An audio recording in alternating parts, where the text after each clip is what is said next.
بتاؤ تو نے پیسے کے چلتے اپنی لڑکیوں کو پردیس بھیجتا ہے، اپنے لڑکیوں کو دوسرے ضلع میں بھیجتا ہے، شاید کہ وہ پڑھ کر کے تمہارے جو ہے گھر چلا دیں گے، تمہارے گھر کے لیے پیسے کا انتظام کر دے گی۔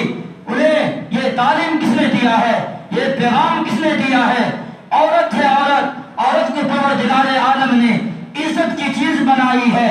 وہ لڑکیاں گھر سے باہر کمانے کے لیے نہیں بنائی گئی ہے، شادی سے پہلے باپ کے ذمے ہے، اور جب شادی کر دی جائے تو شوہر کے ذمے ہے۔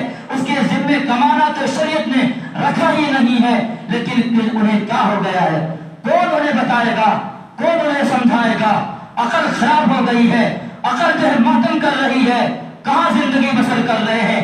کہاں کھوئے ہوئے ہیں مسلمان؟ کیا چاہتے ہیں وہ لوگ؟ اتنے آسانی کے ساتھ اپنے مسلمان بچوں کو چھوڑ دیں گے مرتد ہونے کے لیے۔